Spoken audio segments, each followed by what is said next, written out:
নমস্কার বন্ধুরা, কেমন আছো সকলে? আশা করছি ভালো আছো। তো শম্পা বলয় অফিসিয়ালে তোমাদের সবাইকে স্বাগত। তো তোমরা এখানে দেখতে পাচ্ছ পেছনে কত ঢেঁকি শাক হয়েছে। তো আজকে এগুলোই তুলবো। তো চলো বেশি দেরি না করে ভিডিওটা শুরু করা যাক। হ্যাঁ, আর দেখো পিছনে কত সুন্দর শাক হয়েছে, ঢেঁকি শাক।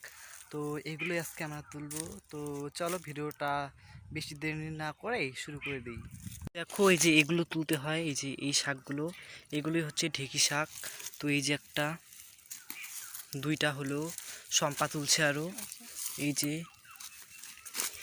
এই যে ওই জঙ্গলটার মধ্যে না আরও আছে, দেখো কি জঙ্গল। এদিকে কিন্তু অনেক ঢেঁকি শাক, আমাদের গ্রামগঞ্জে কোনো শাকের অভাব হয় না। তো আমি একটু ভিতরে যাব, ভিতরে আরও অনেক আছে। আমি তোমাদের গাছগুলো একটু দেখাচ্ছি। এই যে গাছ, এটাই হচ্ছে ঢেঁকি শাক। এই যে একটা তুললাম, এই যে এই শাকগুলো হচ্ছে ঢেঁকি শাক। তো শম্পা দেখো কি তুলছে, এই যে ওর কাছে অর্ধেক হয়ে গেলো তোলা। এখানে ভয়ও লাগছে, যদি সাপ টাপ থাকে সেজন্য ভয়ে ভয়ে আমরা তুলছি। এই যে একটা, এই যে কত সুন্দর শাক, তোমরা তো নিশ্চয়ই জানো, এগুলো খাওয়া যায়। এই যে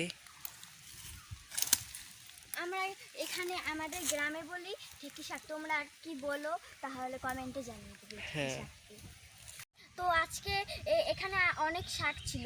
তো আজকে সকালে এসে পাশের বাড়ির দিদা আছে না, ওর দুইজন এসে তুলে নিয়ে গেলো। তার জন্য এখানে শাকগুলো মানে অত দেখা যাচ্ছে না। আছে তাও মানে জঙ্গলে থাকা আছে আর কি। ওই যে ওই দিকটা দিয়ে আরও মেলা আছে, অনেক আছে। হ্যাঁ, কারণ পাশের বাড়ির দিদা ওরা এসে তুলে নিয়ে গেলো, সেজন্য একটু কম। তো না হলে না মানে এই দিকটা পুরো ভরে যায় শাকে। বন্ধুরা, আমি আর এখানে দেরি করবো না। তো পাশে দেখো কত বড় একটা খাল। তো যাচ্ছি এবার বাড়িতে, আমি চলে তো যাবো। দেখো সাপের খালটা কি বড় বাবা।